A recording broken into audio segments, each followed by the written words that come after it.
जिता समुंद सागर नीर भरिया, तेते ओगण हमारे।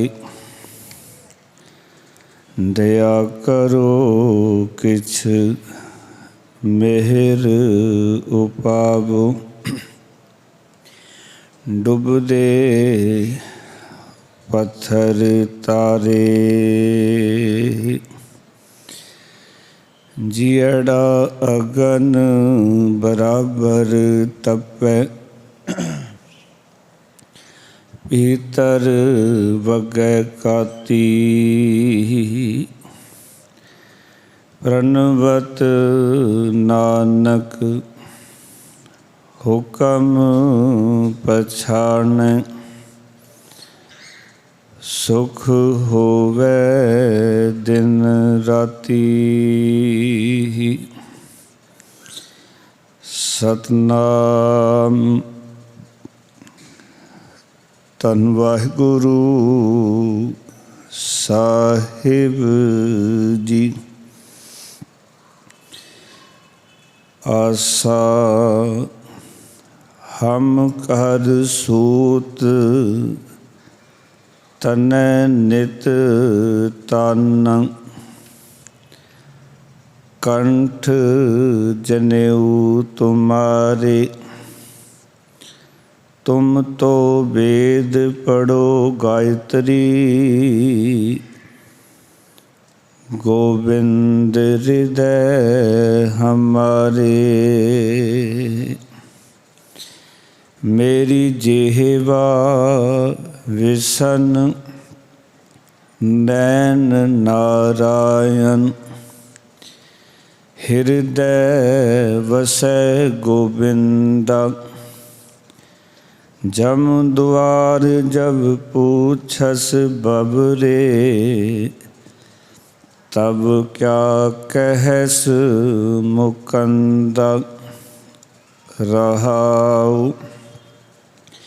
हम गोरु तुम ग्वार गुसाई, जन्म जन्म रखवारे। कबहू न पार उतार चरायो, कैसे खसम हमारे। तू बामन मैं कासीक जुलाहा, बूझो मोर ज्ञाना। तुम तो जाचे भूपत राजे, हर्षों मोर ध्याना। तू बामन मैं कासीक जुलाहा, बूझो मोर ज्ञाना। तुम तो जाचे भूपत राजे,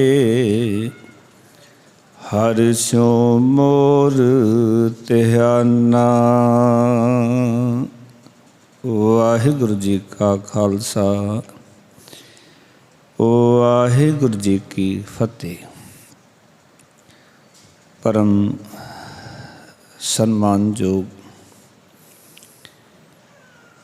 जुगों जुग अटल तन तन श्री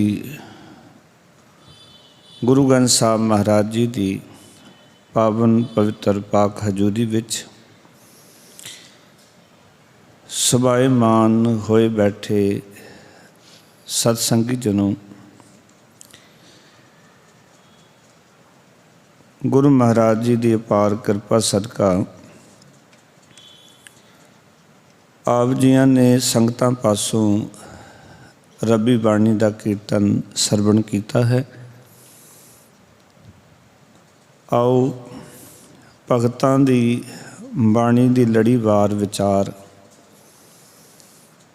ਪਿਛਲੇ ਸਮੇਂ ਤੋਂ ਗੁਰੂ ਮਹਾਰਾਜ ਜੀ ਦੀ ਕਿਰਪਾ ਸਦਕਾ ਆਰੰਭ ਕੀਤੀ ਹੈ। ਸ਼੍ਰੋਮਣੀ ਭਗਤ ਕਬੀਰ ਸਾਹਿਬ ਜੀ ਦਾ ਇਹ ਪਾਵਨ ਸ਼ਬਦ ਆਸਾ ਰਾਗ ਦੇ ਵਿੱਚ 26 ਨੰਬਰ ਸ਼ਬਦ ਹੈ। ਭਗਤਾਂ ਦੀ ਬਾਣੀ ਦਾ ਪਾਵਨ ਅੰਕ 482 ਦੇ ਉੱਤੇ ਇਹ ਪਾਵਨ ਸ਼ਬਦ ਦਰਜ ਹੈ, ਜਿਸ ਦੇ ਰਾਹੀਂ ਭਗਤ ਕਬੀਰ ਸਾਹਿਬ ਜੀ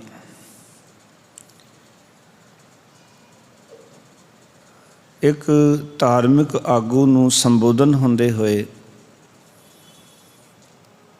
ਗੱਲ ਕਰ ਰਹੇ ਹਨ ਕਿ ਮੈਂ ਤਾਂ ਸੰਸਾਰ ਦੇ ਇਸ ਤਾਨੇ ਦੇ ਵਿੱਚ ਲੱਗਿਆ ਹੋਇਆ ਹਾਂ, ਮੇਰੀ ਜਾਤ ਵੀ ਨੀਵੀਂ ਹੈ, ਪਰ ਤੂੰ ਤਾਂ ਬੇਅੰਤੀ ਰਸਮਾਂ ਦੇ ਨਾਲ ਵਜਿਆ ਹੋਇਆ ਹੈ।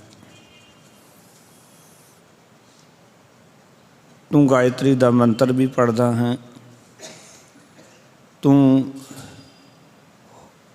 ਜਨੇਊ ਵੀ ਪਾਉਂਦਾ ਹੈ,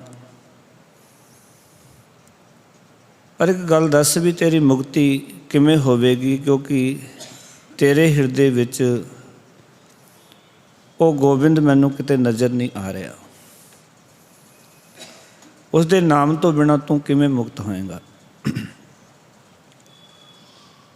ਔਰ ਫਿਰ ਸਾਨੂੰ ਤੂੰ ਗਾਈਆਂ ਕਹਿੰਦਾ ਹੈ ਤੇ ਆਪ ਨੂੰ ਤੂੰ ਗਵਾਲਾ ਕਹਿੰਦਾ ਹੈ, ਗਾਈਆਂ ਦੀ ਰਾਖੀ ਕਰਨ ਵਾਲਾ, ਪਰ ਤੂੰ ਕਦੀ ਸਾਨੂੰ ਵੀ ਇਸ ਭਵ ਸਾਗਰ ਤੋਂ ਪਾਰ ਹੋਣ ਦਾ ਉਪਦੇਸ਼ ਦੱਸਿਆ ਨਹੀਂ ਵੀ ਇਸ ਸੰਸਾਰ ਤੋਂ ਪਾਰ ਕਿਵੇਂ ਹੋਣਾ। ਇਸ ਤਰ੍ਹਾਂ ਦੀਆਂ ਵਿਚਾਰਾਂ ਇਸ ਸ਼ਬਦ ਦੇ ਰਾਹੀਂ ਭਗਤ ਕਬੀਰ ਸਾਹਿਬ ਜੀ ਨੇ ਕੀਤੀਆਂ। ਆਓ ਆਪਾਂ ਪਾਵਨ ਸ਼ਬਦ ਦੀ ਵਿਚਾਰ ਨਾਲ ਜੁੜੀਏ। ਸ਼ਬਦ ਦੀ ਵਿਚਾਰ ਨਾਲ ਜੁੜਨ ਤੋਂ ਪਹਿਲਾਂ ਪਿਆਰ ਨਾਲ ਗੁਰੂ ਮੰਤਰ ਦੀ ਸਾਂਝ ਕਰੋ। ਆਖੋ ਜੀ ਸਤਿਨਾਮ ਸ੍ਰੀ ਵਾਹਿਗੁਰੂ। ਫਿਰ ਕਰੋ ਕਿਰਪਾ ਸਤਿਨਾਮ ਸ੍ਰੀ ਵਾਹਿਗੁਰੂ। ਭਗਤ ਕਬੀਰ ਸਾਹਿਬ ਜੀ ਆਖ ਰਹੇ ਨੇ, ਮੇਰੀ ਜਿਹਵਾ ਵਿਸਨ ਨੈਣ ਨਾਰਾਇਣ, ਹਿਰਦੈ ਵਸੈ ਗੋਬਿੰਦਾ। ਇੱਕ ਦੋ ਗੱਲਾਂ ਸਮਝਣ ਵਾਲੀਆਂ ਹਨ। ਇੱਕ ਤੇ ਜੇ ਭਗਤ ਕਬੀਰ ਸਾਹਿਬ ਜੀ ਮੁਸਲਮਾਨ ਹੁੰਦੇ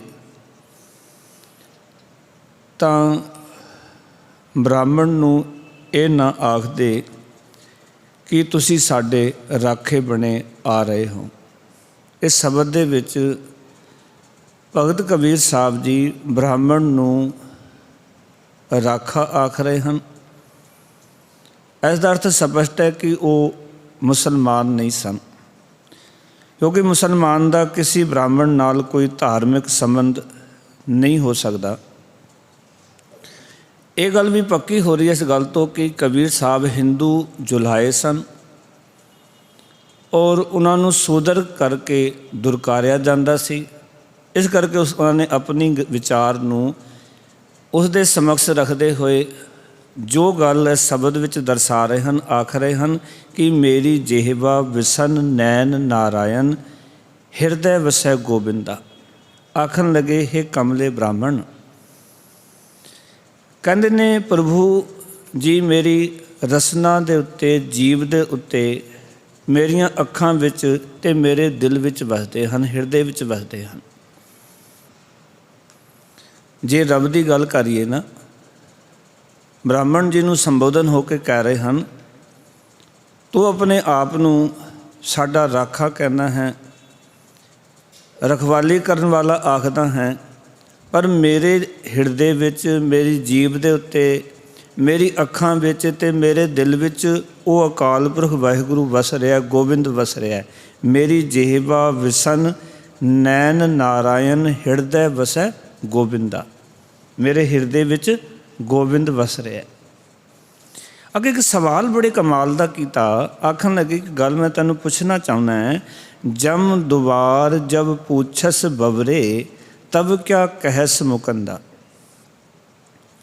ਭਗਤ ਕਬੀਰ ਸਾਹਿਬ ਜੀ ਬਵਰਾ ਝੱਲਾ ਕਹਿ ਰਹੇ ਹਨ, ਹੇ ਕਮਲੇ ਬ੍ਰਾਹਮਣ, ਪਰ ਤੈਨੂੰ ਜਦੋਂ ਧਰਮਰਾਜ ਦੀ ਹਜ਼ੂਰੀ ਵਿੱਚ ਪ੍ਰਭੂ ਵੱਲੋਂ ਪੁੱਛ ਹੋਵੇਗੀ ਤਾਂ ਕੀ ਉੱਤਰ ਦੇਵੇਂਗਾ?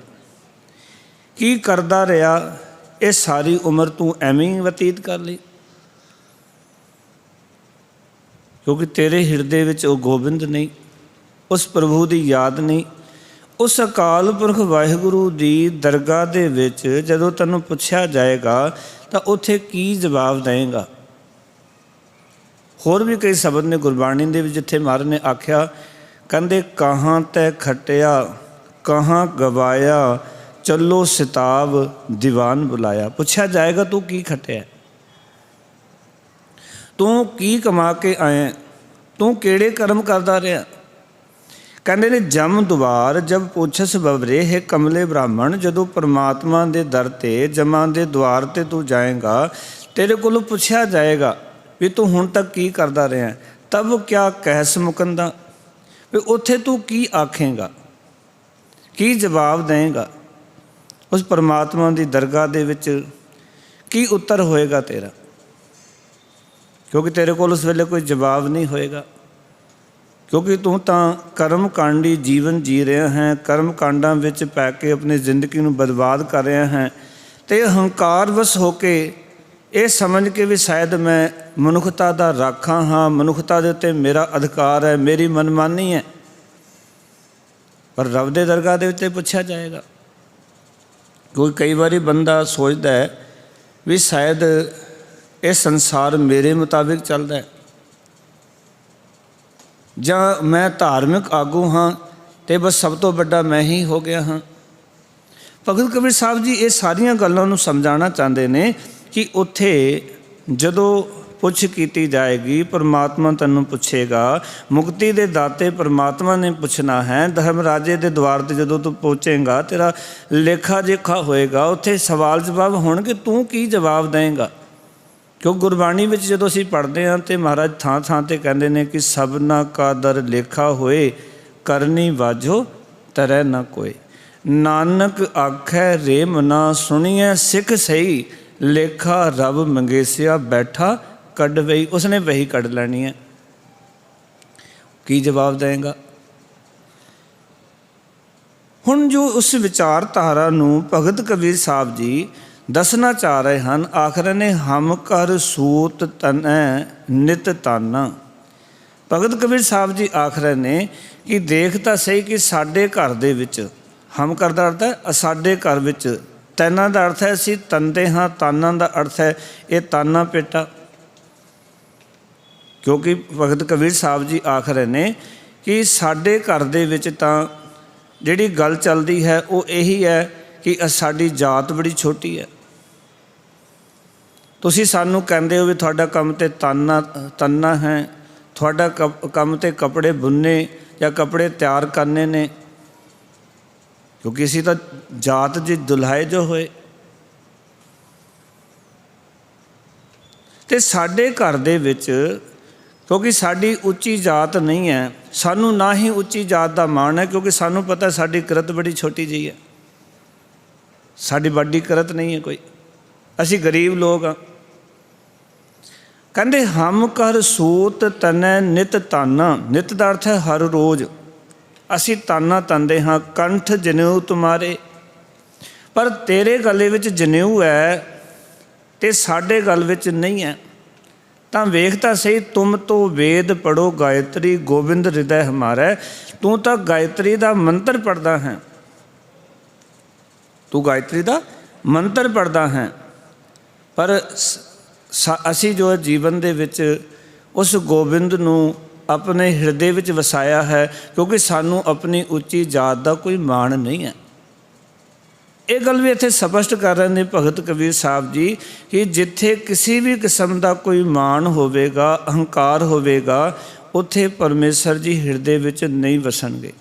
ਭਾਵੇਂ ਉਹ ਜਾਤ ਦਾ ਹੰਕਾਰ ਹੋਵੇ, ਭਾਵੇਂ ਉਹ ਅਹੰਕਾਰ ਵਿਦਿਆ ਦਾ ਹੋਵੇ, ਗਿਆਨ ਦਾ ਹੋਵੇ, ਧਾਰਮਿਕ ਹੋਣ ਦਾ ਹੋਵੇ। ਕਿਉਂਕਿ ਕਈਆਂ ਨੂੰ ਤਾਂ ਇਹ ਵੀ ਅਹੰਕਾਰ ਹੈ ਵੀ ਅਸੀਂ ਧਾਰਮਿਕ ਹਾਂ, ਅਸੀਂ ਧਰਮੀ ਹਾਂ। ਧਰਮੀ ਹੋਣ ਦਾ ਵੀ ਹੰਕਾਰ ਹੈ। ਇਸ ਕਰਕੇ ਭਗਤ ਕਬੀਰ ਸਾਹਿਬ ਜੀ ਕਹਿ ਰਹੇ ਨੇ ਵੀ ਤੂੰ ਤਾਂ ਕੰਠ ਜਨੇਊ ਪਾਈ ਹੋਈ ਹੈ, ਤੂੰ ਗਾਇਤਰੀ ਦਾ, ਵੇਦਾਂ ਦਾ ਮੰਤਰ ਪੜ੍ਹਦਾ ਹੈ, ਗਾਇਤਰੀ ਮੰਤਰ ਕਰਦਾ ਹੈ, ਇਹ ਸਾਰੇ ਕੰਮ ਤੂੰ ਪੜ੍ਹਦਾ ਹੈ। ਕਿਉਂਕਿ ਤੇਰਾ ਵੇਦ ਆਦਿਕ ਪੜ੍ਹਨ ਦਾ ਮਾਣ ਵੀ ਕਿਉਂਕਿ ਕੂੜਾ ਹੈ। ਕਿਉਂਕਿ ਤੁਸੀਂ ਤਾਂ ਵੇਦ ਅਤੇ ਗਾਇਤਰੀ ਮੂਲ ਨੀਰੇ ਜੀਵ ਨਾਲ ਉਚਾਰਨ ਕਰਦੇ ਹੋ, ਰਸਨਾ ਨਾਲ ਉਚਾਰਨ ਕਰਦੇ ਹੋ, ਪਰ ਤੁਸੀਂ ਮੰਤਰ ਪੜ੍ਹ ਕੇ ਵੀ ਗੋਬਿੰਦ ਨੂੰ ਆਪਣੇ ਹਿਰਦੇ ਵਿੱਚ ਨਹੀਂ ਵਸਾਇਆ। ਇਸ ਦਾ ਅਰਥ ਹੈ ਜੇ ਆਪਾਂ ਇਕੱਲੀ ਬਾਣੀ ਪੜ੍ਹ ਰਹੇ ਹਾਂ, ਬਾਣੀ ਪੜ੍ਹਨ ਤੋਂ ਬਾਅਦ ਜੇ ਵਾਹਿਗੁਰੂ ਜੀ ਸਾਡੇ ਹਿਰਦੇ 'ਚ ਨਹੀਂ ਵਸੇ, ਕੇਵਲ ਜਿਹਵਾ ਤੱਕ ਬਾਣੀ ਹੈ, ਤਾਂ ਭਗਤਾਂ ਨੇ ਇਹ ਗੱਲ ਪ੍ਰਵਾਨ ਨਹੀਂ ਕੀਤੀ। ਉਹਨਾਂ ਨੇ ਸਪਸ਼ਟ ਕਹਿ ਦਿੱਤਾ ਕਿ ਕਿਆ ਪੜ੍ਹੀਏ, ਕਿਆ ਗੁਣੀਏ, ਕਿਆ ਵੇਦ ਪੁਰਾਣਾ ਸੁਣੀਏ, ਪੜ੍ਹੇ ਸੁਣੇ ਕਿਆ ਹੋਈ, ਜੋ ਸਹਿਜ ਨਾ ਮਿਲਿਓ। ਸੋ ਕੀ ਹੋਇਆ ਪੜ੍ਹ ਲਿਖ ਕੇ? ਕੱਲੀ ਬਾਣੀ ਪੜ੍ਹ ਲਈ, ਬਾਣੀ ਉਚਾਰਨ ਕਰ ਲਈ, ਪਾਠ ਕਰ ਲਏ, ਨਿਤਨੇਮੀ ਹੋ ਗਿਆ, ਕਈ ਪਾਠ ਕਰ ਲਏ, ਸਹਿਜ ਪਾਠ ਕਰ ਲਿਆ। ਇਹ ਨਹੀਂ ਕਹਿ ਰਹੇ ਵੀ ਨਹੀਂ ਕਰਨਾ ਚਾਹੀਦਾ, ਪਰ ਇੱਕ ਤਰਕ ਖੜੀ ਕਰ ਰਹੇ ਹਨ, ਇੱਕ ਤਰਕ ਖੜੀ ਕਰ ਰਹੇ ਹਨ ਵੀ ਇਹਨਾਂ ਦਾ ਲਾਭ ਕੀ ਹੋਇਆ ਜੇ ਤੇਰੇ ਹਿਰਦੇ ਵਿੱਚ ਉਸ ਅਕਾਲ ਪੁਰਖ ਵਾਹਿਗੁਰੂ ਦੀ ਯਾਦ ਹੀ ਨਹੀਂ ਵਸੀ, ਪਰਮਾਤਮਾ ਦਾ ਨਾਮ ਹੀ ਤੇਰੇ ਹਿਰਦੇ 'ਚ ਨਹੀਂ ਟਿਕਿਆ, ਤੇ ਇਹ ਸਾਰਾ ਕੁਝ ਕਰਨ ਦਾ ਕੀ ਲਾਭ ਹੋਇਆ? ਭਾਵ ਕਿ ਕੋਈ ਬੰਦਾ ਕਵੇ ਕਿ ਮੈਂ ਤਾਂ ਜੀ ਦੇਖੋ ਗਾਇਤਰੀ ਦੇ ਮੰਤਰ ਪੜ੍ਹਦਾ, ਕੋਈ ਆਖੇ ਮੈਂ ਬਾਣੀ ਪੜ੍ਹਦਾ ਜੀ। ਇੱਥੇ ਧਾਰਮਿਕ ਰਸਮ ਨਿਭਾਉਣ ਦੀ ਗੱਲ ਚੱਲ ਰਹੀ ਹੈ। ਧਾਰਮਿਕ ਰਸਮ ਹਰ ਇੱਕ ਪ੍ਰਾਣੀ ਜੋ ਨਿਭਾ ਰਿਹਾ ਹੈ, ਕੋਈ ਮੁਸਲਮਾਨ ਹੋਵੇ ਅਤੇ ਉਹ ਮਸਜਿਦ ਵਿੱਚ ਜਾ ਕੇ 5 ਵਕਤ ਦੀ ਨਮਾਜ਼ ਪੜ੍ਹੇ, ਉਹ ਕੁਰਾਨ ਸ਼ਰੀਫ ਦੀ ਆਇਤਾਂ ਦਾ ਪਾਠ ਕਰੇ, ਕੋਈ ਹਿੰਦੂ ਹੋਵੇ ਅਤੇ ਗਾਇਤਰੀ ਦਾ ਮੰਤਰ ਪੜ੍ਹੇ, ਕੋਈ ਸਿੱਖ ਹੋਵੇ ਉਹ ਬਾਣੀ ਪੜ੍ਹੇ। ਕਬੀਰ ਸਾਹਿਬ ਸਾਰਿਆਂ ਦੀ ਗੱਲ ਲੈ ਕੇ ਚੱਲ ਰਹੇ ਹਨ, ਕੋਈ ਇੱਕ ਬੰਦੇ ਦੀ ਗੱਲ ਨਹੀਂ ਕਰ ਰਹੇ ਥੇ। ਉਹਨਾਂ ਦੇ ਤਰਕ ਬੜੇ ਪਿਆਰੇ ਹਨ। ਆਖਣ ਲੱਗੇ ਤੂੰ ਜੀਵ ਨਾਲ, ਜਿਹਵਾ ਨਾਲ ਤੂੰ ਗਾਇਤਰੀ ਦੇ ਮੰਤਰ ਜ਼ਰੂਰ ਪੜ੍ਹ ਰਿਹਾ, ਪਰ ਨੀਰਾ ਜ਼ਬਾਨ ਦੇ ਨਾਲ ਉਚਾਰਿਆ ਕੀ ਫਾਇਦਾ ਹੋਇਆ? ਇਹਨਾਂ ਮੰਤਰਾਂ ਦੇ ਪਾਠ ਕਰਨਾ ਦਾ ਵੀ ਇਹ ਵੀ ਕੂੜਾ ਹੀ ਮਾਣ ਹੈ, ਕਿਉਂਕਿ ਕੂੜੀ ਹੈ ਇਹ ਮਾਣ, ਤੇਰਾ ਹੰਕਾਰ ਕਿ ਮੈਂ ਕਿਤਨਾ ਧਾਰਮਿਕ ਹੋ ਗਿਆ, ਵੀ ਮੈਂ ਕਿਤਨੀ ਬਾਣੀ ਪੜ੍ਹਦਾ, ਕਿਤਨੇ ਮੰਤਰਾਂ ਦੇ ਪਾਠ ਕਰਦਾ। ਪਰ ਕਬੀਰ ਸਾਹਿਬ ਕਹਿੰਦੇ ਕਿ ਸਾਡੇ ਹਿਰਦੇ ਵਿੱਚ, ਮੇਰੇ ਹਿਰਦੇ ਵਿੱਚ ਤਾਂ ਉਹ ਗੋਬਿੰਦ ਵਸਦਾ ਹੈ। ਔਰ ਇਹ ਗੱਲ ਜਾਣ ਲੈਣਾ, ਜੇ ਪਰਮਾਤਮਾ ਸਾਡੇ ਹਿਰਦੇ 'ਚ ਪ੍ਰਗਟ ਹੋ ਗਿਆ, ਵਾਹਿਗੁਰੂ ਦੀ ਯਾਦ ਹਿਰਦੇ ਵਿੱਚ ਵਸ ਗਈ, ਜਾਂ ਇਸ ਤਰ੍ਹਾਂ ਕਹਿ ਲਵਾਂ ਕਿ ਪਰਮਾਤਮਾ ਦੇ ਰੱਬੀ ਵਿਧਾਨ ਦੇ ਮੁਤਾਬਿਕ ਆਪਣੀ ਜ਼ਿੰਦਗੀ ਨੂੰ ਅਸੀਂ ਜੀਣਾ ਸ਼ੁਰੂ ਕਰ ਦਿੱਤਾ, ਅਤੇ ਸਾਨੂੰ ਫਾਰਮੈਲਿਟੀ ਕਰਨ ਦੀ ਲੋੜ ਨਹੀਂ ਹੈ। ਮੈਂ ਇੱਕ ਬੜੀ ਬਰੋਡ ਮਾਈਂਡਡ ਹੋ ਕੇ ਗੱਲ ਸੁਣਨਾ, ਕਿਉਂਕਿ ਕਈ ਵਾਰੀ ਜਿਹੜੀ ਗੱਲ ਹੁੰਦੀ ਨਾ, ਕਈ ਉਸ ਨੂੰ ਦੂਜੇ ਤਰੀਕੇ ਨਾਲ ਲੈ ਜਾਂਦੇ ਹਨ। ਕਿਉਂਕਿ ਗੁਰਮਤਿ ਜਿਹੜੀ ਹੈ, ਜਾਂ ਗੁਰਮਤਿ ਦੇ ਜਿਹੜੇ ਸਿਧਾਂਤ ਨੇ, ਉਹ ਇਹ ਦਰਸਾਉਣਾ ਚਾਹੁੰਦੇ ਨੇ ਕਿ ਤੂੰ ਆਪਣੇ ਜੀਵਨ ਨੂੰ ਰੱਬੀ ਰਜ਼ਾ ਵਿੱਚ ਢਾਲ ਕੇ ਹੀ ਉੱਥੇ ਪ੍ਰਵਾਨ ਹੋਵੇਂਗਾ। ਗੁਰਬਾਣੀ ਇਸ ਕਰਕੇ ਗੁਰੂ ਸਾਹਿਬ ਨੇ ਸਾਨੂੰ ਦਿੱਤੀ, ਇਹ ਵਿਚਾਰਧਾਰਾ ਇਸ ਕਰਕੇ ਦਿੱਤੀ ਹੈ ਕਿ ਅਸੀਂ ਆਪਣੇ ਜੀਵਨ ਨੂੰ ਰੱਬੀ ਨੇਮ ਦੇ ਵਿੱਚ ਢਾਲ ਸਕੀਏ।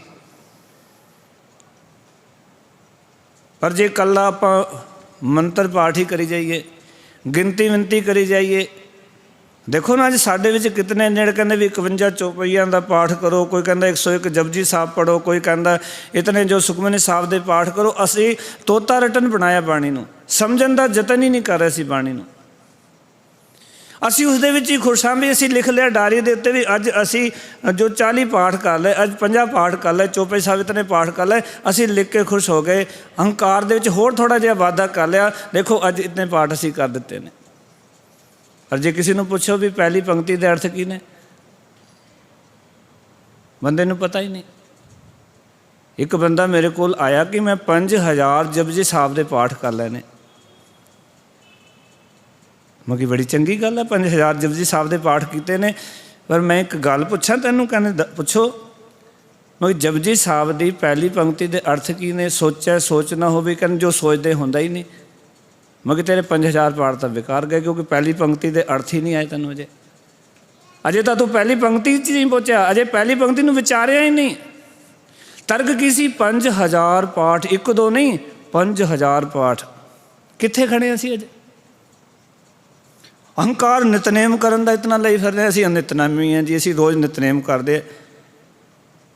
ਸਿੱਧੇ ਮੂੰਹ ਨਾਲ ਅਸੀਂ ਕਿਸੇ ਨਾਲ ਗੱਲ ਨਹੀਂ ਕਰਦੇ। ਆਪਣੇ ਆਪ ਨੂੰ ਐਡਾ ਨਿਤਨੇਮ ਕਰਕੇ ਹੰਕਾਰ ਵਧਾ ਲਿਆ। ਅਸੀਂ ਬਾਣੀਆਂ ਪੜ੍ਹ ਕੇ ਹੰਕਾਰ ਵਧਾ ਲਿਆ। ਕਰਮਕਾਂਡੀ ਜੀਵਨ ਵਿੱਚ ਆਪਣੇ ਆਪ ਨੂੰ ਢਾਲ ਕੇ ਹੰਕਾਰੀ ਹੋ ਗਏ, ਔਰ ਰੋਜ਼ ਹੰਕਾਰ 'ਚ ਵਾਧਾ ਹੋ ਰਿਹਾ। ਕਬੀਰ ਸਾਹਿਬ ਉਹਨਾਂ ਸਾਰੇ ਲੋਕਾਂ ਦੀ ਵਿਚਾਰਧਾਰਾ ਦੇ ਉੱਤੇ ਸੱਟ ਮਾਰ ਰਹੇ ਨੇ ਪੰਕਤੀ ਦੇ ਰਾਹੀਂ। ਇੱਕ ਬੰਦੇ ਨੂੰ ਨਹੀਂ ਕਹਿ ਰਹੇ, ਜਾਂ ਗਾਇਤਰੀ ਮੰਤਰ ਵਾਲੇ ਨੂੰ ਨਹੀਂ ਕਹਿ ਰਹੇ। ਇਹ ਸਾਨੂੰ ਵੀ ਉਤਨਾ ਹੀ ਕਹਿ ਰਹੇ ਨੇ ਜਿਤਨਾ ਕਿ ਕਬੀਰ ਸਾਹਿਬ ਉਸ ਵੇਲੇ ਬ੍ਰਾਹਮਣ ਨੂੰ ਸੰਬੋਧਨ ਕਰਕੇ ਵਿਚਾਰ ਕਰ ਰਹੇ ਹਨ।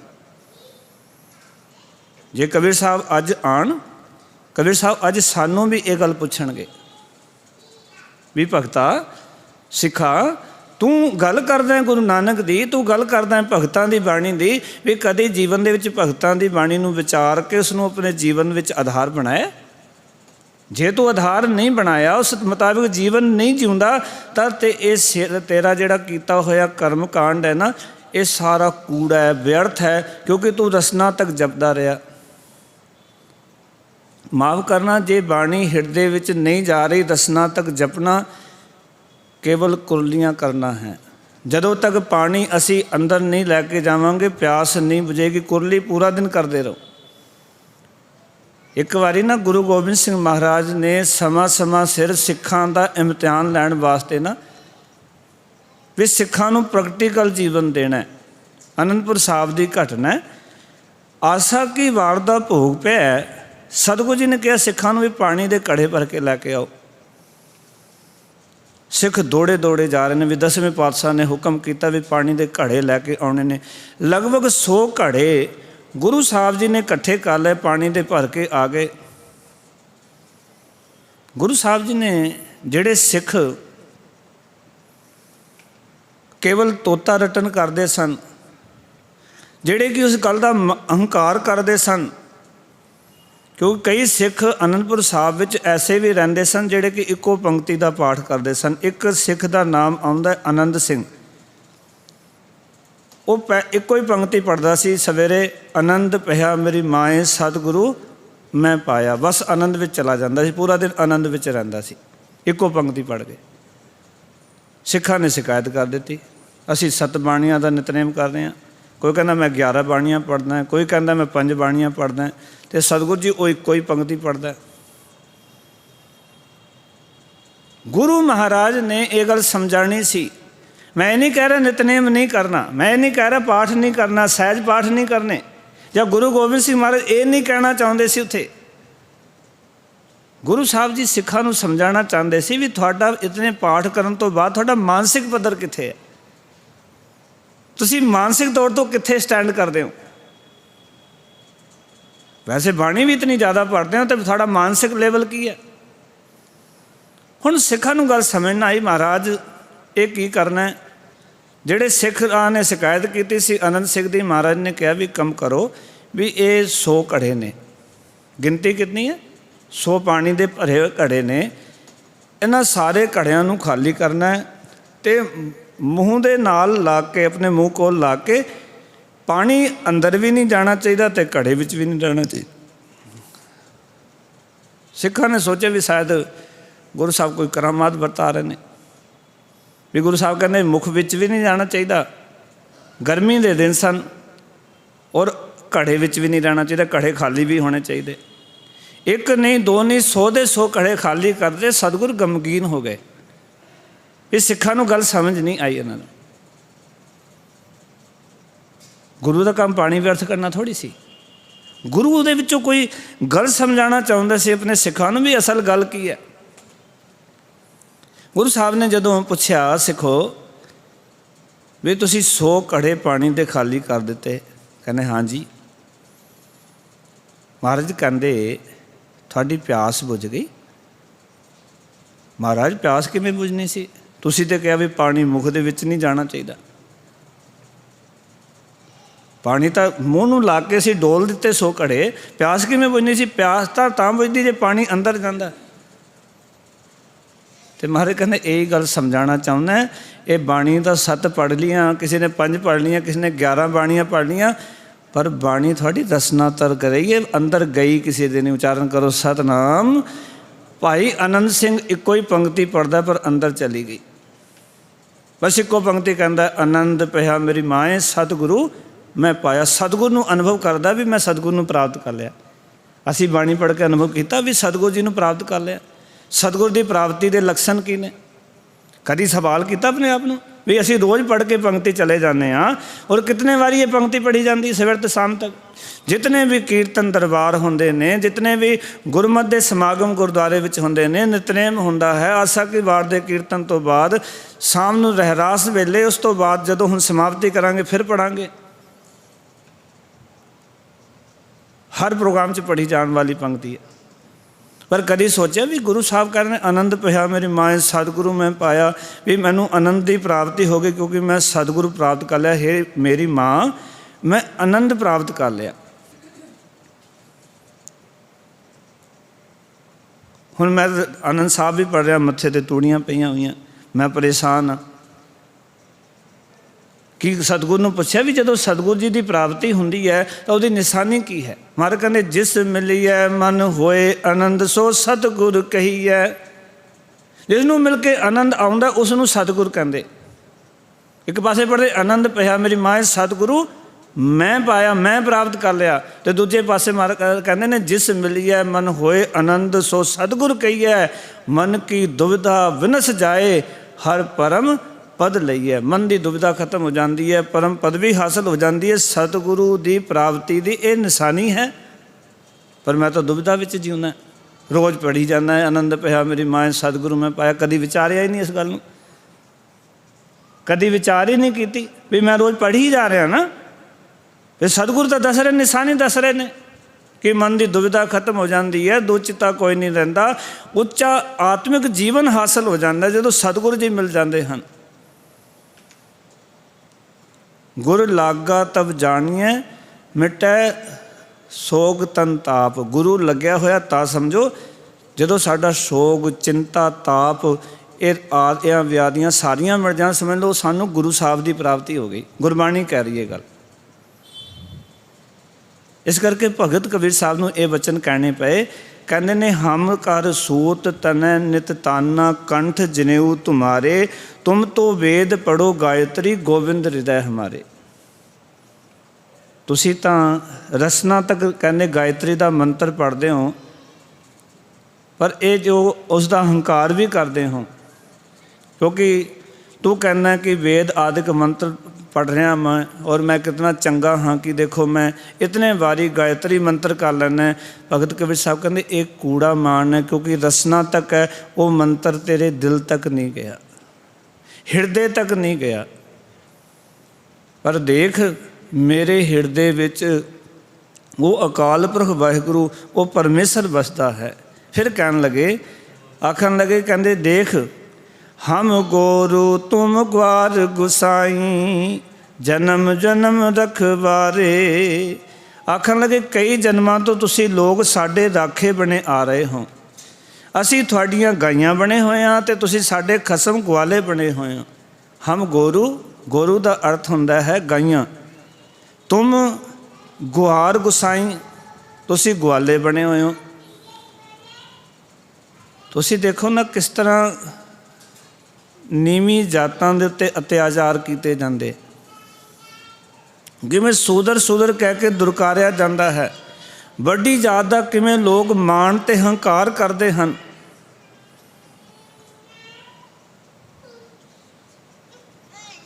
ਲੋਕ ਤਾਂ ਵੀ ਸਮਝਦੇ ਨਹੀਂ ਹਨ ਕਿ ਜੇ ਅਸੀਂ ਮੰਤਰ ਉਚਾਰਨ ਕਰੀਏ ਤਾਂ ਜੇਵਾ ਕੱਢ ਦਿੱਤੀ ਜਾਂਦੀ ਹੈ। ਜੇ ਅਸੀਂ ਕਿਤੇ ਕੋਈ ਮੰਤਰ ਦਾ ਪਾਠ ਸੁਣ ਲਈਏ ਤਾਂ ਸਾਡੇ ਕੰਨਾਂ ਵਿੱਚ ਸਿੱਕੇ ਢਾਲ ਕੇ ਪਾ ਦਿੱਤੇ ਜਾਂਦੇ ਹਨ। ਸਮਰੂਕ ਰਿਸ਼ੀ ਦੀ ਕੀ ਗਲਤੀ ਸੀ? ਇਹ ਰਵਿਦਾਸ ਘਰਾਣੇ ਵਿੱਚੋਂ ਅਸੀਂ ਸਮਰੂਕ ਰਿਸ਼ੀ।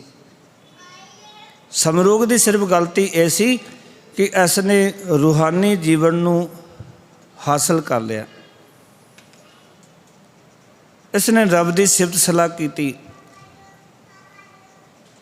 ਤੇ ਜਦੋਂ ਰੱਬ ਦੀ ਸਿਫਤ ਸਲਾਹ ਕੀਤੀ, ਉਸ ਪ੍ਰਭੂ ਦਾ ਨਾਮ ਜਪਿਆ, ਤੇ ਇੱਕ ਬ੍ਰਾਹਮਣ ਦਾ ਪੁੱਤਰ ਜਵਾਨੀ ਦੇ ਅੰਦਰ ਚੜ੍ਹਾਈ ਕਰ ਜਾਂਦਾ ਹੈ, ਤੇ ਉਹ ਰਾਮਚੰਦਰ ਜੀ ਕੋਲ ਜਾ ਕੇ ਸ਼ਿਕਾਇਤ ਕਰਦੇ ਨੇ, ਤੂੰ ਤੇ ਕਹਿੰਦਾ ਸੀ ਕਿ ਮੇਰਾ ਰਾਜ ਪਾਠ ਐਸਾ ਹੋਏਗਾ ਕਿ ਮਾਤਾ ਪਿਤਾ ਦੇ ਹੁੰਦੇ ਉਹਨਾਂ ਦੀ ਸੰਤਾਨ ਦੀ ਮੌਤ ਨਹੀਂ ਹੋਏਗੀ। ਦੇਖ ਅੱਜ ਸਾਡੀ ਸੰਤਾਨ, ਸਾਡੇ ਪੁੱਤਰ ਦੀ ਮੌਤ ਹੋ ਗਈ।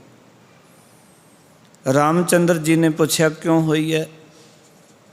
ਕਹਿੰਦੇ ਇਸ ਕਰਕੇ ਹੋਈ ਹੈ ਕਿਉਂਕਿ ਤੇਰੇ ਰਾਜ ਦੇ ਵਿੱਚ ਇੱਕ ਸਮਰੂਕ ਨਾਮ ਦਾ ਰਿਸ਼ੀ ਉਹ ਜਪ ਤਪ ਕਰ ਰਿਹਾ ਹੈ, ਜੋ ਕਿ ਉਹਨੂੰ ਅਧਿਕਾਰ ਨਹੀਂ ਹੈ, ਉਸ ਨੂੰ ਹੱਕ ਨਹੀਂ ਹੈ, ਤੇ ਉਹ ਕਰ ਰਿਹਾ। ਗੁੱਸੇ ਦੇ ਵਿੱਚ ਆ ਕੇ ਰਾਮਚੰਦਰ ਜੀ ਸਮਰੂਕ ਰਿਸ਼ੀ ਕੋਲ ਜੰਗਲ 'ਚ ਜਾਂਦੇ ਨੇ, ਤੇ ਉਸ ਨੂੰ ਜੋ ਹੈ ਕਹਿੰਦੇ ਨੇ ਤੂੰ ਮੰਤਰ ਦੇ ਪਾਠ ਕਿਉਂ ਕੀਤੇ? ਉਹ ਕਹਿੰਦਾ ਹੈ ਵੀ ਮੈਂ ਵੀ ਇਨਸਾਨ ਹਾਂ, ਮੈਨੂੰ ਵੀ ਉਸ ਪਰਮਾਤਮਾ ਨੂੰ ਮਿਲਣ ਦੀ ਇਹ ਵਾਰੀ ਮਿਲੀ ਹੈ, ਤੇ ਜੇ ਮੈਂ ਜਪ ਕੇ ਉਸ ਰੱਬ ਦੇ ਵਿੱਚ ਅਭੇਦ ਹੋਣਾ ਚਾਹ ਰਿਹਾ ਤੇ ਤੁਹਾਨੂੰ ਕੀ ਐਤਰਾਜ਼ ਹੈ? ਖੈਰ ਉੱਥੇ ਗੱਲਾਂ ਬਾਤਾਂ ਹੋਈਆਂ, ਕੋਈ ਗੱਲ ਐਸੀ ਆਖੀ ਉਸਨੇ, ਰਾਮਚੰਦਰ ਜੀ ਨੂੰ ਗੁੱਸਾ ਚੜ੍ਹ ਗਿਆ ਤੇ ਸਮਰੂਕ ਰਿਸ਼ੀ ਦਾ ਕਤਲ ਕਰ ਦਿੱਤਾ, ਧੌਣ ਵੱਖਰੀ ਕਰ ਦਿੱਤੀ। ਇਹ ਸੱਚਾਈਆਂ ਨੇ, ਇਹ ਗ੍ਰੰਥਾਂ 'ਚ ਲਿਖੀਆਂ ਗੱਲਾਂ ਨੇ। ਕਿਉਂ? ਕਿਉਂਕਿ ਉਹ ਕਹਿੰਦੇ ਸੀ ਵੀ ਅਸੀਂ ਤਾਂ ਤੁਹਾਡੇ ਰਾਖੇ ਹਾਂ। ਧਰਮ ਉਹਨਾਂ ਨੇ ਆਪਣੀ ਮੁੱਠੀ ਵਿੱਚ ਰੱਖਿਆ ਹੋਇਆ ਸੀ, ਜੋ ਅਸੀਂ ਕਹਾਂਗੇ ਉਹ ਧਰਮ ਤੁਹਾਨੂੰ ਕਮਾਉਣਾ ਪਏਗਾ। ਕਬੀਰ ਸਾਹਿਬ ਕਹਿੰਦੇ ਨੇ ਹਮ ਗੋਰੂ ਤੁਮ ਗੁਆਰ ਗੁਸਾਈ, ਕਈ ਜਨਮਾਂ ਤੋਂ ਤੁਸੀਂ ਸਾਡੇ ਲੋਕਾਂ ਦੇ ਰਾਖੇ ਬਣੇ ਚਲੇ ਆ ਰਹੇ ਹੋ। ਅਸੀਂ ਤੁਹਾਡੀਆਂ ਗਾਈਆਂ ਬਣੇ ਹੋਏ ਹਾਂ, ਤੇ ਤੁਸੀਂ ਸਾਡੇ ਗਵਾਲੇ, ਸਾਨੂੰ ਚਰਾਉਣ ਵਾਲੇ ਬਣੇ ਹੋਏ ਹੋ। ਆਓ ਕਿ ਤੁਸੀਂ ਆਪਣੀ ਮਨਮਰਜ਼ੀ ਨਾਲ ਸਾਨੂੰ ਤੋਰ ਦਿਓ, ਮਨਮਰਜ਼ੀ ਦਾ ਧਰਮ ਦ੍ਰਿੜ ਕਰਾਉਂਦੇ ਹੋ। ਤੁਹਾਡੀ ਮਰਜ਼ੀ ਹੋਵੇਗੀ ਤਾਂ ਅਸੀਂ ਧਰਮ ਕਰ ਸਕਦੇ ਹਾਂ, ਤੁਹਾਡੀ ਮਰਜ਼ੀ ਨਹੀਂ ਤੇ ਅਸੀਂ ਤਾਂ ਧਾਰਮਿਕ ਮੰਦਰ ਵਿੱਚ ਵੀ ਨਹੀਂ ਜਾ ਸਕਦੇ। ਤੁਸੀਂ ਆਪਣੀ ਮਨਮਾਨੀਆਂ ਕਰਦੇ ਹੋ। ਤੁਸੀਂ ਦੇਖੋ ਨਾ ਕਿ ਅੱਜ ਵੀ ਸਮਾਜ ਦੇ ਅੰਦਰ ਕਿਸ ਤਰ੍ਹਾਂ ਇੱਕ ਪਾਸੇ ਅਛੂਤ ਕਰਕੇ ਭੰਡਿਆ ਜਾਂਦਾ ਹੈ, ਨੀਵੀਂ ਜਾਤ ਕਰਕੇ ਕਤਲ ਕਰ ਦਿੱਤਾ ਜਾਂਦਾ ਹੈ। ਹੁਣੇ ਪਿਛਲੇ ਦਿਨ ਰਾਜਸਥਾਨ ਦੇ ਵਿੱਚ ਇੱਕ ਛੋਟੀ ਜਾਤ ਦੇ ਬੱਚੇ ਨੇ ਮੁੱਛਾਂ ਰੱਖ ਲਈਆਂ, ਕੜਾ ਪਾਇਆ ਸੀ, ਉਹਦਾ ਕਤਲ ਕਰ ਦਿੱਤਾ। ਵੀ ਇਹ ਛੋਟੀ ਜਾਤ ਦਾ, ਕਮੀਨ ਜਾਤ ਦਾ, ਨੀਵੀਂ ਜਾਤ ਦਾ ਮੁੱਛਾਂ ਕਿਵੇਂ ਰੱਖ ਲਈਆਂ ਇਸਨੇ ਹੱਥ ਵਿੱਚ ਕੜਾ ਕਿਵੇਂ ਪਾ ਲਿਆ? ਉੱਚੀ ਜਾਤ ਵਾਲਿਆਂ ਨੇ ਉਹਦਾ ਕਤਲ ਕਰ ਦਿੱਤਾ। ਇਹ ਅੱਜ ਦੇ ਅਜੋਕੇ ਸਮੇਂ ਦੇ ਵਿੱਚ ਹੋ ਰਿਹਾ। ਤੇ ਭਗਤ ਕਬੀਰ ਸਾਹਿਬ ਤਾਂ 550 ਸਾਲ ਤੋਂ ਵੀ ਪਹਿਲਾਂ ਹੀ ਗੱਲ ਕਰ ਰਹੇ ਹਨ। ਉਸ ਵੇਲੇ ਦੇ ਹਾਲਾਤ ਕੀ ਹੋਣਗੇ ਤੁਸੀਂ ਕਿਤੇ ਵਿਚਾਰ ਕਰਕੇ ਵੇਖਣਾ। ਕਿਉਂਕਿ ਅੱਜ ਤਾਂ ਅਸੀਂ ਵੇਖਦੇ ਹਾਂ ਨਾ, ਡੈਮੋਕ੍ਰੇਸੀ ਹੈ ਨਾ, ਵੀ ਜਦੋਂ ਵੋਟਾਂ ਲੈਣੀਆਂ ਹੋਣ ਤੇ ਕਹਿ ਦਿਓ ਵੀ ਤੁਸੀਂ ਹਿੰਦੂ ਹੋ, ਤੇ ਜਦੋਂ ਵੋਟਾਂ ਨਿਕਲ ਜਾਣ ਫਿਰ ਤੁਸੀਂ ਸ਼ੂਦਰ ਹੋ। ਕਿਤਨਾ ਚੰਗਾ ਉਹਨਾਂ ਨੂੰ ਵਰਤਿਆ ਜਾਂਦਾ ਲੋਕਾਂ ਨੂੰ। ਉਹ ਲੋਕ ਸਮਝਦੇ ਵੀ ਨਹੀਂ ਹਨ ਵੀ ਜਦੋਂ ਵੋਟਾਂ ਲੈਣੀਆਂ ਹੁੰਦੀਆਂ ਫਿਰ ਕਿਹਾ ਜਾਂਦਾ ਤੁਸੀਂ ਹਿੰਦੂ ਹੋ, ਤੁਸੀਂ ਮਹਾਨ ਹੋ, ਤੇ ਜਦੋਂ ਵੋਟਾਂ ਲੰਘ ਗਈਆਂ ਉਸ ਤੋਂ ਬਾਅਦ ਉਹਨਾਂ ਨੂੰ ਸ਼ੂਦਰ ਕਰਕੇ, ਨੀਵੀਂ ਜਾਤ ਕਰਕੇ ਉਹਨਾਂ ਦੇ ਕਤਲ ਕਰ ਦਿਓ, ਉਹਨਾਂ ਨੂੰ ਦੁਰਕਾਰਨਾ ਸ਼ੁਰੂ ਕਰ ਦਿਓ। ਕਬੀਰ ਸਾਹਿਬ ਨੇ ਉਸ ਤਰਕ ਨੂੰ ਇਸ ਸ਼ਬਦ ਵਿੱਚ ਰੱਖਿਆ, ਕਹਿੰਦੇ ਹਮ ਗੋਰੂ ਤੁਮ ਗੁਆਰ ਗੁਸਾਈ, ਜਨਮ ਜਨਮ ਰਖਵਾਰੇ। ਤੁਸੀਂ ਕਹਿੰਦੇ ਹੋ ਕਿ ਅਸੀਂ ਜਨਮ ਜਨਮ ਦੇ ਤੁਹਾਡੇ ਰਾਖੇ ਹਾਂ, ਤੁਸੀਂ ਸਾਡੀ ਗਾਈਆਂ ਤੇ ਅਸੀਂ ਤੁਹਾਡੇ ਗਵਾਲੇ ਹਾਂ। ਤੇ ਕਬੀਰ ਸਾਹਿਬ ਜੀ ਗੱਲ ਕਹਿਣ ਲੱਗੇ, ਕਹਿੰਦੇ ਕਬਹੂ ਨਾ ਪਾਰ ਉਤਾਰ ਚਰਾਇਓ, ਕੈਸੇ ਖਸਮ ਹਮਾਰੇ। ਪਰ ਤੁਸੀਂ ਹੁਣ ਤੱਕ ਕਹਿੰਦੇ ਨਕਾਰੇ ਹੀ ਸਾਬਤ ਹੋਏ। ਕਹਿੰਦੇ ਤੁਸੀਂ ਕਦੇ ਵੀ ਸਾਨੂੰ ਨਹੀਂ ਦੱਸਿਆ ਕਿ ਇਸ ਸੰਸਾਰ ਸਾਗਰ ਤੋਂ ਪਾਰ ਕਿਵੇਂ ਲੰਘਿਆ ਜਾਏ। ਆਓ ਕਿ ਪਾਰ ਲੰਘਾ ਕੇ ਨਹੀਂ ਦੱਸਿਆ ਕਿ ਸੰਸਾਰ ਸਮੁੰਦਰ ਤੋਂ ਕਿਵੇਂ ਪਾਰ ਹੋਇਆ ਜਾਏ। ਐਸੀ ਮੱਤ ਤੁਸੀਂ ਸਾਨੂੰ ਨਹੀਂ ਦਿੱਤੀ। ਸਾਨੂੰ ਆਪਣੇ ਖਸਮ ਕਹਿੰਦੇ ਹੋ, ਸਾਨੂੰ ਮਾਲਕ ਕਹਿੰਦੇ ਹੋ, ਤੁਸੀਂ ਕਹਿੰਦੇ ਤੁਸੀਂ ਸਾਡੇ ਮੁਤਾਬਿਕ ਜ਼ਿੰਦਗੀ ਜੀਵੋ, ਪਰ ਸਾਨੂੰ ਤਰੀਕਾ ਤਾਂ ਦੱਸਿਆ ਹੀ ਨਹੀਂ ਵੀ ਪਾਰ ਕਿਵੇਂ ਹੋਣਾ। ਵੀ ਇਸ ਭਵਸਾਗਰ ਨੂੰ ਕਿਵੇਂ ਤਰਨਾ ਜਿੱਥੇ ਕਿ ਸੰਸਾਰ ਡੁੱਬ ਰਿਹਾ।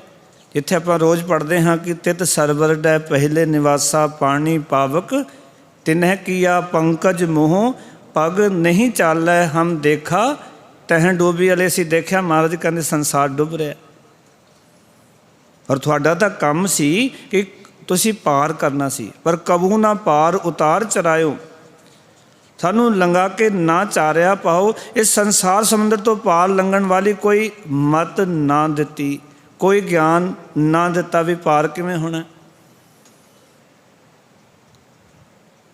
ਯਾਰ ਵਾਲੋ, ਬੜੀ ਹੈਰਾਨੀ ਦੀ ਗੱਲ ਹੈ ਕਿ ਜਿਨ੍ਹਾਂ ਦਾ ਕੰਮ ਲੋਕਾਂ ਨੂੰ ਸੋਹਣਾ ਗਿਆਨ ਦੇ ਕੇ ਸੋਹਣਾ ਸਮਾਜ ਸਿਰਜਣਾ, ਉਹ ਲੋਕ ਕੇਵਲ ਤਾਂ ਕੇਵਲ ਸਮਾਜ ਨੂੰ ਕਰਮ ਕਾਂਡਾਂ ਵਿੱਚ, ਵਹਿਮਾਂ ਭਰਮਾਂ ਵਿੱਚ ਅਤੇ ਇਸ ਤਰ੍ਹਾਂ ਦੀ ਪਾਠ ਪੂਜਾ ਵਿੱਚ ਲਾ ਰਹੇ ਹਨ ਜਿਸ ਦੇ ਵਿੱਚ ਲੋਕਾਂ ਨੂੰ ਗਿਆਨ ਦੀ ਪ੍ਰਾਪਤੀ ਨਾ ਹੋਵੇ।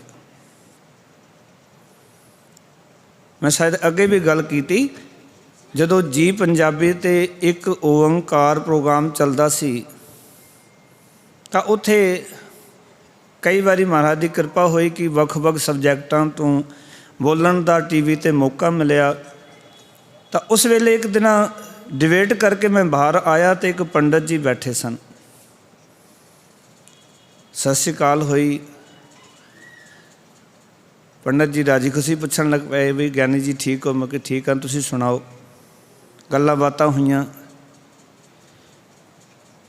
ਪੰਡਤ ਜੀ ਨੂੰ ਕਿ ਮੈਂ ਬੇਨਤੀ ਕੀਤੀ, ਮੈਂ ਕਿ ਤੁਸੀਂ ਹੁਣ ਮੇਰੇ ਤੋਂ ਬਾਅਦ ਟੀ.ਵੀ 'ਤੇ ਆਪਣੇ ਵਿਚਾਰ ਰੱਖਣੇ ਹਨ, ਇੱਕ ਗੱਲ ਦੱਸੋ ਵੀ ਸਾਡਾ ਸੋਹਣਾ ਸਮਾਜ ਸਿਰਜਿਆ ਜਾਏ, ਚੰਗਾ ਸਮਾਜ ਅਸੀਂ ਉਸਾਰ ਸਕੀਏ, ਉਸ ਵਾਸਤੇ ਜੋ ਕੋਈ ਨੌਜਵਾਨ ਪੀੜ੍ਹੀ ਨੂੰ, ਸਮਾਜ ਨੂੰ ਕੋਈ ਚੰਗੀ ਸਿੱਖਿਆ ਦਿਆ ਕਰੋ ਟੀ.ਵੀ 'ਤੇ ਬਹਿ ਕੇ। ਤੁਸੀਂ ਜੋ ਬੈਠੋਗੇ ਕਿ ਅੱਜ ਇਹ ਫਲਾਣਾ ਕੱਪੜਾ ਦਾਨ ਕਰਨਾ ਹੈ, ਅੱਜ ਇਹ ਰਾਸ਼ੀ ਹੈ, ਅੱਜ ਇਹ ਖਤਰਾ ਹੈ, ਇਹ ਚੀਜ਼ਾਂ ਸਾਰੀਆਂ ਤੁਸੀਂ ਲੋਕਾਂ ਨੂੰ ਭਰਮਾਂ 'ਚ ਪਾਉਂਦੇ ਹੋ। ਚੰਗਾ ਹੋਵੇ ਤੁਸੀਂ ਕੋਈ ਧਰਮ ਦੀ ਗੱਲ ਸੁਣਾਓ ਲੋਕਾਂ ਨੂੰ।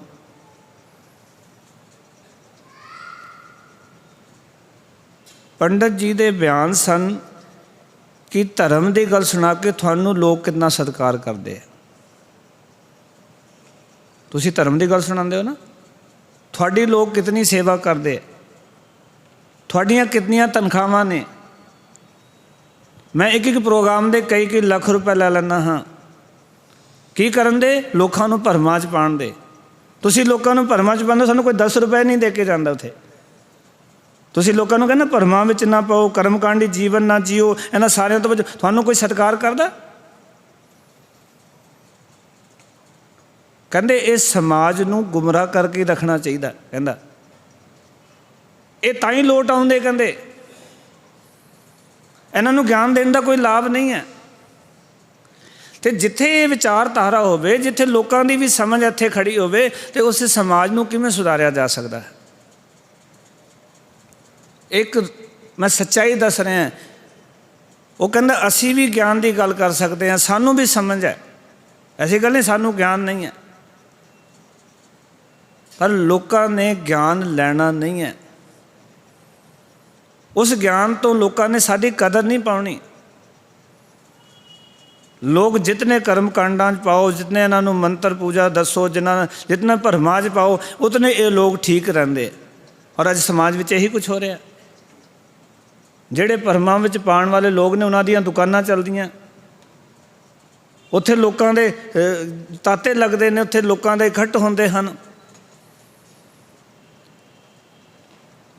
ਮੈਂ ਫਿਰ ਬੇਨਤੀ ਕਰਾਂ ਕਿ ਗੁੰਮਰਾਹ ਕਰਨਾ ਜਿਹੜਾ ਹੈ ਉਹ ਕੰਮ ਵੀ ਸੌਖਾ ਹੈ, ਅਤੇ ਗੁੰਮਰਾਹ ਜਿਹੜੇ ਲੋਕ ਹੁੰਦੇ ਨੇ ਉਹ ਲੋਕ ਇਹ ਨਹੀਂ ਸਮਝਦੇ ਵੀ ਅਸੀਂ ਗੁੰਮਰਾਹ ਹੋ ਰਹੇ ਹਾਂ, ਅਸੀਂ ਗਲਤ ਰਸਤੇ 'ਤੇ ਜਾ ਰਹੇ ਹਾਂ, ਸਾਨੂੰ ਰਸਤਾ ਹੀ ਭਟਕਾ ਦਿੱਤਾ ਗਿਆ। ਪਰ ਲੋਕ ਉਸ ਪਾਸੇ ਤੁਰ ਰਹੇ ਨੇ ਅਤੇ ਉਸ ਪਾਸੇ ਹੀ ਸਭ ਕੁਝ ਖਰਚਣ ਵਾਸਤੇ ਤਿਆਰ ਨੇ। ਹੁਣ ਗੁਸਤਾਖੀ ਮਾਫ਼ ਕਰਨਾ, ਸਾਡੇ ਸਿੱਖਾਂ ਵਿੱਚ ਵੀ ਕਈ, ਮੈਂ ਘਰਾਂ 'ਚ ਜਾਂਦਾ ਅਤੇ ਉਹ ਗੁਰੂ ਜੀ ਦੀ ਫੋਟੋ ਲੱਗੀ ਹੋਈ ਹੈ, ਸਿਰ 'ਤੇ ਜਿਹਦੇ ਬਾਲ ਨਹੀਂ ਹਨ।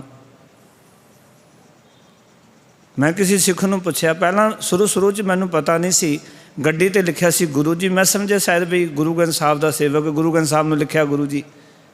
ਅਤੇ ਮੈਂ ਪੁੱਛਿਆ ਵੀ ਗੁਰੂ ਜੀ ਲਿਖਿਆ ਗੱਡੀ ਦੇ ਪਿੱਛੇ? ਕਹਿੰਦਾ ਹਾਂ ਜੀ, ਇਹ ਉੱਥੇ ਗੁਰੂ ਜੀ ਹੁੰਦੇ ਨੇ। ਮੈਂ ਕਿਹੜੇ ਗੁਰੂ ਜੀ ਨੇ ਫੋਟੋ ਦਿਖਾਈ?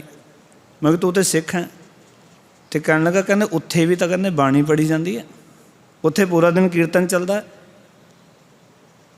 ਇਹ ਸਾਡੇ ਹਾਲਾਤ ਨੇ। ਸਾਡੇ ਉਸਤਾਦ ਜੀ ਗੱਲ ਕਹਿੰਦੇ ਸਨ ਵੀ ਜਿਹੜੇ ਲੋਕ ਕਹਿੰਦੇ ਸਿੱਖ ਵੀ ਉੱਥੇ ਵੀ ਬਾਣੀ ਪੜ੍ਹੀ ਜਾਂਦੀ ਹੈ, ਉੱਥੇ ਵੀ ਗੁਰੂ ਗ੍ਰੰਥ ਸਾਹਿਬ ਦਾ ਪ੍ਰਕਾਸ਼ ਹੈ, ਅਤੇ ਉਹ ਪ੍ਰਕਾਸ਼ ਇਸ ਕਰਕੇ ਨਹੀਂ ਕੀਤਾ ਗਿਆ, ਪ੍ਰਕਾਸ਼ ਇਸ ਕਰਕੇ ਕੀਤਾ ਗਿਆ ਕਿ ਤੁਹਾਨੂੰ ਲੁੱਟਿਆ ਜਾ ਸਕੇ। ਸਾਡੇ ਉਸਤਾਦ ਜੀ ਬੜੀ ਸੋਹਣੀ ਉਦਾਹਰਨ ਦਿੰਦੇ ਸਨ, ਕਹਿੰਦੇ ਇੱਕ ਜਿਹੜਾ ਚਾਕੂ ਹੈ ਨਾ, ਉਹ ਡਾਕੂ ਕੋਲ ਵੀ ਹੁੰਦਾ, ਇੱਕ ਡਾਕਟਰ ਕੋਲ ਵੀ ਹੁੰਦਾ, ਪਰ ਡਾਕੂ ਕੀ ਕਰਦਾ, ਉਸੀ ਚਾਕੂ ਦੇ ਨਾਲ ਲੋਕਾਂ ਦੀ ਹੱਤਿਆ ਕਰਦਾ, ਡਾਕਟਰ ਉਸੀ ਦੇ ਨਾਲ ਲੋਕਾਂ ਦੀ ਜ਼ਿੰਦਗੀਆਂ ਬਚਾਉਂਦਾ। ਉਹੀ ਟੋਰਚ ਇੱਕ ਪਹਿਰੇਦਾਰ ਦੇ ਕੋਲ ਹੁੰਦੀ ਹੈ, ਉਹ ਰਾਤ ਨੂੰ ਲੋਕਾਂ ਨੂੰ ਕਹਿੰਦਾ ਥੋੜ੍ਹਾ ਜਿੰਦਰਾ ਖੁੱਲ੍ਹਿਆ, ਉਹੀ ਚੋਰ ਕੋਲ ਹੁੰਦੀ ਟੋਰਚ, ਉਹ ਜਿੰਦਰੇ ਤੋੜਦਾ ਟੋਰਚ ਦੇ ਨਾਲ। ਕਹਿੰਦੇ ਗੁਰੂ ਗ੍ਰੰਥ ਸਾਹਿਬ ਜੀ ਜੇ ਚੰਗੇ ਹੱਥਾਂ ਵਿੱਚ ਹੋਵੇ ਤਾਂ ਸਮਾਜ ਨੂੰ ਰੋਸ਼ਨੀ ਦਿੱਤੀ ਜਾ ਸਕਦੀ ਹੈ, ਲੋਕਾਂ ਦੇ ਜਿੰਦਰੇ ਖੁੱਲ੍ਹੇ, ਉਹਨਾਂ ਨੂੰ ਦੱਸਿਆ ਜਾ ਸਕਦਾ ਵੀ ਤੁਹਾਡੇ 'ਚ ਇਹ ਕਮੀ ਹੈ। ਜੇ ਇਹ ਬਾਣੀ ਜਿਹੜੀ ਡਾਕਟਰ ਬਿਰਤੀ ਦੇ ਲੋਕਾਂ ਕੋਲ ਹੋਵੇ ਤਾਂ ਲੋਕਾਂ ਦਾ ਜੀਵਨ ਸਵਾਰਿਆ ਜਾ ਸਕਦਾ ਹੈ, ਉਹਨਾਂ ਦਾ ਆਪਰੇਸ਼ਨ ਕੀਤਾ ਜਾ ਸਕਦਾ, ਉਹਨਾਂ ਦੀ ਜੀਵਨ ਵਿਚਾਰਧਾਰਾ ਦਾ। ਪਰ ਇਹ ਜਿਹੜੀ ਵਿਚਾਰਧਾਰਾ ਜਦੋਂ ਗੰਦੇ ਲੋਕਾਂ ਕੋਲ ਆ ਜਾਂਦੀ ਹੈ, ਬਿਜ਼ਨਸਮੈਨਾਂ ਕੋਲ ਆ ਜਾਂਦੀ ਹੈ, ਅਤੇ ਉੱਥੇ ਜੇ ਉਹ ਪ੍ਰਕਾਸ਼ ਕਰਦੇ ਨੇ ਤੁਹਾਨੂੰ ਗਿਆਨ ਦੇਣ ਵਾਸਤੇ ਨਹੀਂ, ਤੁਹਾਨੂੰ ਠੱਗਣ ਵਾਸਤੇ ਪ੍ਰਕਾਸ਼ ਕਰਦੇ। ਬਾਣੀ ਤਾਂ ਚੱਲਦੀ ਹੈ ਤੁਹਾਨੂੰ ਠੱਗਣ ਵਾਸਤੇ, ਤੁਹਾਨੂੰ ਪਤਾ ਲੱਗੇ ਵੀ ਇੱਥੇ ਵੀ ਬਾਣੀ ਪੜ੍ਹੀ ਜਾਂਦੀ ਹੈ। ਅਤੇ ਸਾਡੇ ਉਸਤਾਦ ਕਹਿੰਦੇ ਉਹ ਕਿ ਮਾਂ ਦਾ ਸਿਰ ਪੜ੍ਹਨਗੇ, ਉਹਨਾਂ ਕੋਲ ਹੈ ਹੀ ਕੁਛ ਨਹੀਂ ਪੜ੍ਹਨ ਵਾਸਤੇ, ਉਹਨਾਂ ਕੋਲ ਕਿਹੜੀ ਬਾਣੀ ਹੈ। ਇਸ ਬਾਣੀ ਦਾ ਆਸਰਾ ਲੈ ਕੇ ਉਹ ਲੋਕਾਂ ਨੂੰ ਠੱਗਦੇ। ਅਤੇ ਸਾਡੇ ਸਿੱਖ ਬੜੇ ਮੱਥੇ ਟੇਕਦੇ ਉੱਥੇ ਜਾ ਕੇ ਵੀ ਦੇਖੋ ਵੀ ਗੁਰੂ ਜੀ ਦੇ ਦਰਬਾਰ 'ਚ ਆਏ, ਇੱਥੇ ਤਾਂ ਬਾਣੀ ਚੱਲਦੀ ਹੈ, ਇੱਥੇ ਬਾਣੀ ਦੀ ਗੱਲ ਚੱਲਦੀ ਹੈ। ਉਹ ਤੁਹਾਨੂੰ ਲੁੱਟਣ ਵਾਸਤੇ ਚੱਲ ਰਿਹਾ ਸਾਰਾ ਕੁਛ।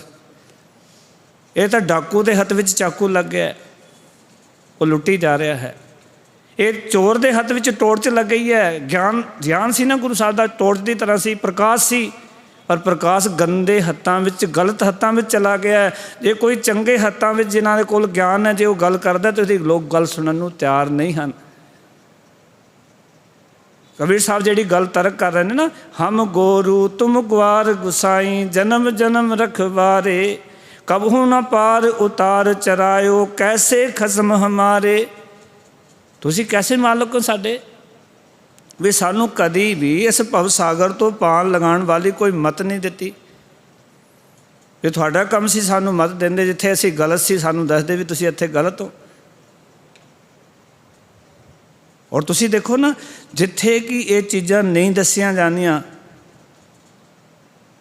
ਵੀ ਤੁਸੀਂ ਜੋ ਨਸ਼ਾ ਛੱਡ ਦਿਓ, ਤੁਸੀਂ ਵਾਸਨਾਵਾਂ ਛੱਡ ਦਿਓ, ਉੱਥੇ ਲੋਕਾਂ ਦੀਆਂ ਭੀੜਾਂ ਨੇ, ਲੋਕ ਬਹੁਤੀ ਗਿਣਤੀ 'ਚ ਜਾਂਦੇ ਨੇ। ਕਿਉਂਕਿ ਜਿੱਥੇ ਦੱਸਿਆ ਜਾਏਗਾ ਨਸ਼ਾ ਛੱਡ ਦਿਓ, ਬੁਰਾਈਆਂ ਛੱਡ ਦਿਓ, ਔਗੁਣ ਛੱਡ ਦਿਓ, ਮੈਂ ਮੇਰੀ ਵਾਲੀ ਮੱਤ ਛੱਡ ਦਿਓ, ਉੱਥੇ ਲੋਕ ਆਉਣ ਵਾਸਤੇ ਤਿਆਰ ਨਹੀਂ। ਲੋਕ ਚਾਹੁੰਦੇ ਨੇ ਅਸੀਂ ਜ਼ਿੰਦਗੀ ਆਪਣੇ ਮੁਤਾਬਿਕ ਜੀਵੀਏ, ਪਰ ਲੋਕਾਂ ਨੂੰ ਕਹਿਣ ਜੋਗੇ ਤਾਂ ਹੋਈਏ ਨਾ, ਫਲਾਣੇ ਬੰਦੇ ਨੂੰ ਅਸੀਂ ਗੁਰੂ ਬਣਾਇਆ, ਫਲਾਣੇ ਡੇਰੇ ਜਾਂਦੇ ਅਸੀਂ, ਸਾਡਾ ਫਲਾਣਾ ਗੁਰੂ ਹੈ, ਪਰ ਉਸਨੇ ਤਾਂ ਕਦੀ ਵਰਜਣਾ ਨਹੀਂ ਨਾ। ਭੀੜ ਕਿੱਥੇ ਹੈ? ਜਿੱਥੇ ਕਿ ਸ਼ੁਭ ਕਰਮਾਂ ਦੀ ਪ੍ਰੇਰਨਾ ਨਹੀਂ ਮਿਲ ਰਹੀ ਅਤੇ ਮਾੜੇ ਕਰਮਾਂ ਤੋਂ ਵਰਜਿਆ ਨਹੀਂ ਜਾ ਰਿਹਾ। ਉਹ ਕਹਿੰਦੇ ਤੁਸੀਂ ਭਾਵੇਂ ਜੋ ਮਰਜ਼ੀ ਨਸ਼ਾ ਕਰੋ, ਤੁਸੀਂ ਜਿਹੜੇ ਮਰਜ਼ੀ ਕਰਮ ਕਰੋ, ਮੱਥਾ ਸਾਨੂੰ ਆ ਕੇ ਟੇਕੋ ਬਸ। ਗੁਰੂ ਗ੍ਰੰਥ ਸਾਹਿਬ ਕੋਲ ਆਉਂਗੇ ਤੇ ਗੁਰੂ ਗ੍ਰੰਥ ਸਾਹਿਬ ਨੇ ਤੇ ਕਹਿਣਾ ਵੀ ਜਿਤ ਪੀਤਾ ਮਤ ਦੂਰ ਹੋਏ, ਵਿਰਲ ਪਵੇ ਵਿਚਾਏ, ਆਪਣਾ ਪਰਾਇਆ ਨਾ ਪਛਾਣੇ, ਖਸਮੋਂ ਧੱਕੇ ਕਾਏ। ਗੁਰੂ ਗ੍ਰੰਥ ਸਾਹਿਬ ਨੂੰ ਮੱਥਾ ਟੇਕੋਗੇ ਤੇ ਗੁਰੂ ਗ੍ਰੰਥ ਸਾਹਿਬ ਨੇ ਕਹਿਣਾ ਦੁਵਿਧਾ ਨਾ ਪੜੋ, ਹਰ ਬਿਨ ਹੋਰ ਨਾ ਪੂਜੋ, ਮੜੈ ਮਸਾਨ ਨਾ ਜਾਈ। ਗੁਰੂ ਗ੍ਰੰਥ ਸਾਹਿਬ ਨੇ ਸਾਨੂੰ ਕਹਿਣਾ, ਉਹ ਨਹੀਂ ਕਹਿੰਦੇ। ਉਹ ਕਹਿੰਦੇ ਜਿਹੜੇ ਮਰਜ਼ੀ ਕਰਮ ਕਰੇ ਜਾਓ, ਬਸ ਮੱਥਾ ਸਾਨੂੰ ਟੇਕੋ ਆ ਕੇ, ਜਿਹੜੇ ਮਰਜ਼ੀ ਕਰਮ ਕਰੋ, ਤੁਹਾਨੂੰ ਕੁਛ ਨਹੀਂ ਕਹਿੰਦੇ ਸੀ। ਗੁਰੂ ਗ੍ਰੰਥ ਸਾਹਿਬ ਕਹਿੰਦੇ ਮੈਨੂੰ ਮੱਥਾ ਟੇਕ ਨਾ ਟੇਕ, ਪਰ ਮੈਂ ਸੱਚ ਹੀ ਕਹਿਣਾ, ਮੈਂ ਤੇਰੀ ਝੂਠੀ ਤਾਰੀਫ ਨਹੀਂ ਕਰਨੀ, ਮੈਂ ਤੈਨੂੰ ਜੀਵਨ ਦਾ ਸਹੀ ਰਸਤਾ ਦਰਸਾਉਣਾ ਹੈ। ਇਸ ਕਰਕੇ ਭਗਤ ਕਬੀਰ ਸਾਹਿਬ ਕਹਿੰਦੇ ਤੁਸੀਂ ਕੈਸੇ ਸਾਡੇ ਮਾਲਕ ਬਣੇ ਹੋਏ ਹੋ, ਵੀ ਤੁਸੀਂ ਕਦੇ ਸਾਨੂੰ ਇਹ ਗਿਆਨ ਨਹੀਂ ਦਿੱਤਾ, ਸਾਨੂੰ ਸਮਝ ਨਹੀਂ ਦਿੱਤੀ। ਫਿਰ ਕਹਿਣ ਲੱਗੇ ਤੂੰ ਬਾਮਣ ਮੈਂ ਕਾਸਿਕ ਜੁਲਾਹਾ, ਬੂਝੋ ਮੋਰ ਗਿਆਨਾ। ਇਹ ਠੀਕ ਹੈ ਕਿ ਤੂੰ ਕਾਸੀ ਦਾ ਬ੍ਰਾਹਮਣ ਹੈ ਅਤੇ ਤੈਨੂੰ ਮਾਣ ਹੈ ਆਪਣੀ ਵਿਦਿਆ ਦਾ, ਪਰ ਕਬੀਰ ਸਾਹਿਬ ਕਹਿੰਦੇ ਜੇ ਤੈਨੂੰ ਮਾਣ ਹੈ ਕਾਸ਼ੀ ਵਿੱਚ ਰਹਿਣ ਦਾ, ਤੈਨੂੰ ਮਾਣ ਹੈ ਆਪਣੀ ਵਿਦਿਆ ਦਾ, ਆਖਣ ਲੱਗੇ ਮੈਂ ਕਾਸ਼ੀਕ ਜੁਲਾਹਾ, ਅਤੇ ਮੈਂ ਵੀ ਕਾਸ਼ੀ ਦਾ ਰਹਿਣ ਵਾਲਾ ਜੁਲਾਹਾ ਹਾਂ। ਭਾਵ ਕਿ ਤੂੰ ਕਾਸ਼ੀ ਵਿੱਚ ਰਹਿਣਾ ਕਰਦਾ ਹੈ ਤਾਂ ਮੈਂ ਜਾਤ ਦਾ ਜੁਲਾਹਾ ਹਾਂ, ਪਰ ਮੈਂ ਵੀ ਤਾਂ ਕਾਸ਼ੀ ਦਾ ਹੀ ਰਹਿਣ ਵਾਲਾ। ਪਰ ਗੱਲ ਸੁਣ ਮੇਰੀ, ਕਹਿੰਦੇ ਨੇ ਬੂਝੋ ਮੋਰ ਗਿਆਨਾ, ਕਹਿੰਦੇ ਨੇ ਜਿਸ ਨੂੰ ਤੂੰ ਵਿਦਿਆ ਦਾ ਹੱਕ ਸਮਝਦਾ ਨਾ, ਪਰ ਮੇਰੇ ਕੋਲੋਂ ਉਸ ਗਿਆਨ ਨੂੰ ਬੁੱਝ ਜਿਹੜਾ ਗਿਆਨ ਦਾ ਤੈਨੂੰ ਕੂੜਾ ਮਾਣ ਹੈ। ਭਾਵੇਂ ਮੈਨੂੰ ਵਿਦਿਆ ਪੜ੍ਹਨ ਦਾ ਹੱਕ ਨਹੀਂ ਹੈ, ਤੁਸੀਂ ਮੈਨੂੰ ਹੱਕ ਨਹੀਂ ਦਿੱਤਾ, ਪਰ ਕਬੀਰ ਸਾਹਿਬ ਕਹਿੰਦੇ ਨੇ ਤੂੰ ਜੇ ਕਾਸ਼ੀ ਦਾ ਰਹਿਣ ਵਾਲਾ ਬ੍ਰਾਹਮਣ ਹੈ, ਤੈਨੂੰ ਆਪਣੀ ਵਿਦਿਆ ਦਾ ਮਾਣ ਹੈ, ਤੇ ਮੈਂ ਵੀ ਕਾਸ਼ੀ ਦਾ ਜੁਲਾਇਆ ਹਾਂ ਜਾਤ ਦਾ। ਜਾਤ ਛੋਟੀ ਹੈ, ਮੈਨੂੰ ਭਾਵੇਂ ਵਿਦਿਆ ਪੜ੍ਹਨ ਦਾ ਅਧਿਕਾਰ ਨਹੀਂ ਹੈ, ਪਰ ਮੈਂ ਤੈਨੂੰ ਗਿਆਨ ਦੇਣਾ ਚਾਹੁੰਦਾ, ਮੇਰੇ ਗਿਆਨ ਨੂੰ ਬੁੱਝ, ਸਮਝਣ ਦਾ ਯਤਨ ਕਰ।